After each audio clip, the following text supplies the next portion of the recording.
adalah gembalaku, takkan kekurangan aku.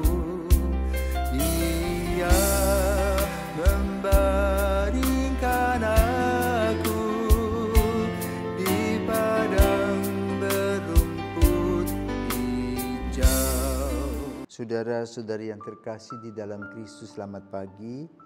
Salam jumpa lagi dalam Sabda Siap Saji, Rabu 10 April 2024, hari biasa pekan kedua Paskah. Marilah kita berdoa dalam nama Bapa, Putra, dan Roh Kudus. Amin. Allah Bapa Maha Pengasih, Engkau telah mengutus Putramu untuk menyelamatkan dunia. Semoga kami semakin tekun memperhatikan sabdanya, serta menghayati dan mewartakannya dalam hidup kami. Sebab Dialah yang hidup dan berkuasa dalam persatuan Roh Kudus Allah sepanjang segala masa. Amin. Tuhan bersamamu dan bersama rohmu. Inilah Injil Yesus Kristus menurut Yohanes. Dimuliakanlah Tuhan. Yohanes bab 3 ayat 16 sampai dengan 21.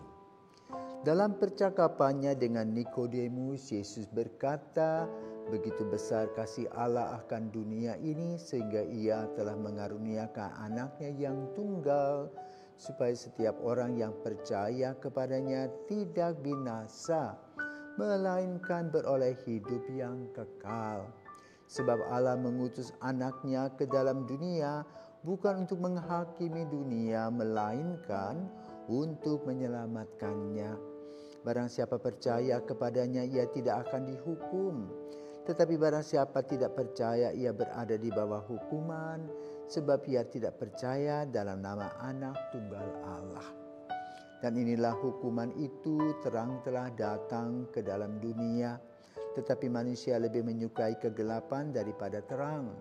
Sebab perbuatan-perbuatan mereka jahat, membenci terang dan tidak datang kepada terang itu, supaya perbuatan-perbuatannya yang jahat itu tidak nampak. Tetapi barang siapa melakukan yang benar, ia datang kepada terang, supaya menjadi nyata bahwa perbuatan-perbuatannya dilakukan dalam Allah. Demikianlah sabda Tuhan. Terpujilah Kristus. Para pirsawan, selamat pagi. Injil hari ini merupakan sambungan Injil kemarin, di mana kemarin kita mendengar Nikodemus datang malam-malam bertemu dengan Yesus. Kenapa malam? Karena teman-temannya tidak tahu. Boleh dikatakan ini pertemuan rahasia, pertemuan pribadi dengan Yesus. Dia mempunyai dasar ingin bertemu dengan Yesus. Karena dia mendengar berita yang positif tentang Yesus.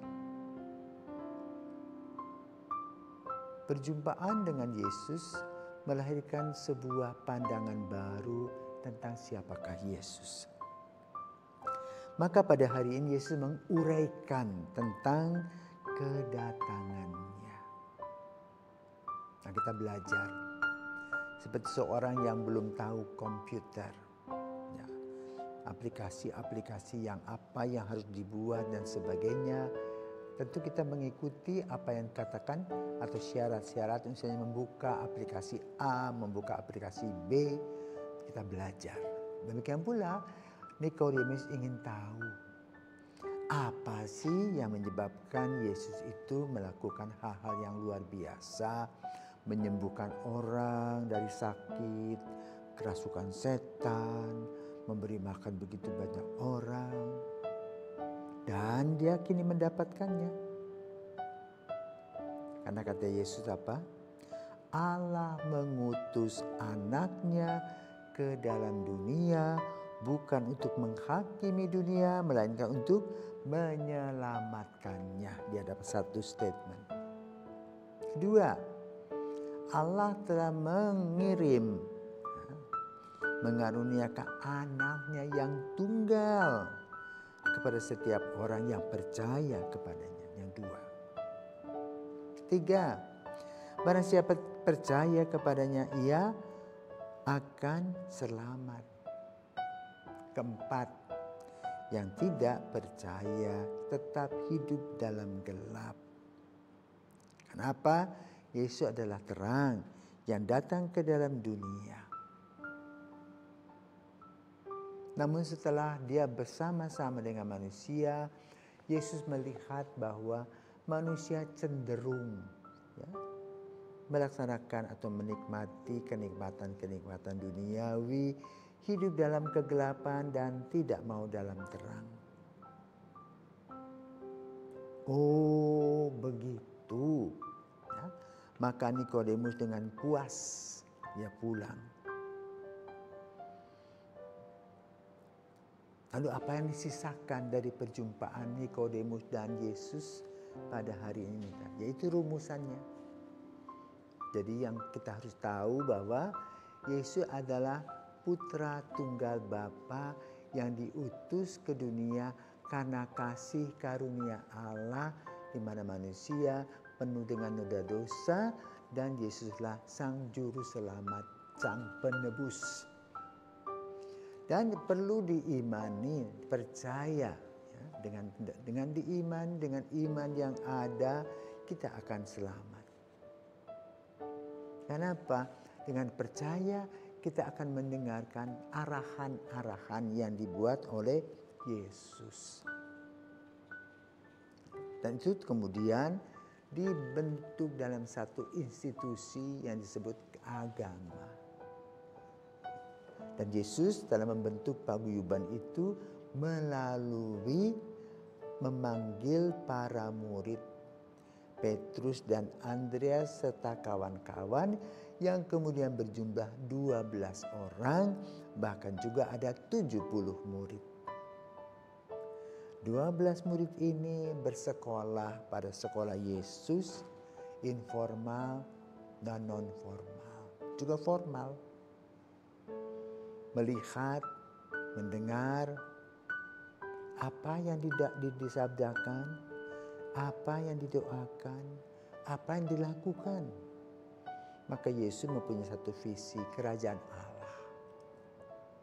Nah, kerajaan Allah inilah yang ingin ditawarkan kepada setiap orang. Di dalam kerajaan Allah itu terdapat keselamatan. Di dalam kerajaan itu Allah Maha Murah, Maha Rahim, Maha Baik, Maha Cinta.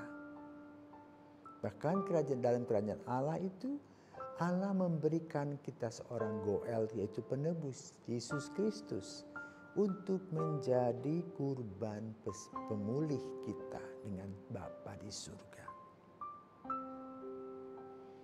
Sekolah Yesus dalam tanda petik tadi membuat para murid menjadi lebih dewasa dan faham tentang apa-apa yang dilakukan Yesus dengan tujuan dan maksudnya. Karena itu kunci sekolah Yesus adalah cinta kasih dan belas kasih. Dari hari ke hari para murid mengumpulkan pengalaman demi pengalaman. Melihat kekuatan-kekuatan juga tantangan-tantangan yang ada di sekitarnya. Ketika masih bersama dengan Yesus, para murid santai. Tetapi ketika ditinggalkan oleh Yesus, mereka baru berpikir lalu men-sharingkan pengalaman lalu. Seperti apa yang disampaikan Injil pada hari ini. Sebagai sebuah kesimpulan, anak tunggal Allah yang dikirim oleh Bapa di surga sebagai sang juru selamat, sang penebus untuk kita orang-orang berdosa yang perlu diiman dengan iman. Sehingga dengan iman itu kita jalan dalam terang kehidupan. Kan Yesus berkata, "Akulah jalan, kebenaran dan hidup." Maka pada masa Paskah yang minggu kedua ini, kita diajak untuk melihat dan merenungkan tentang apa itu kebangkitan. Pembelajaran dalam kehidupan kita dilakukan oleh kita secara pribadi dengan mengikuti Yesus, dengan belajar. Sebagaimana Nikodemus belajar.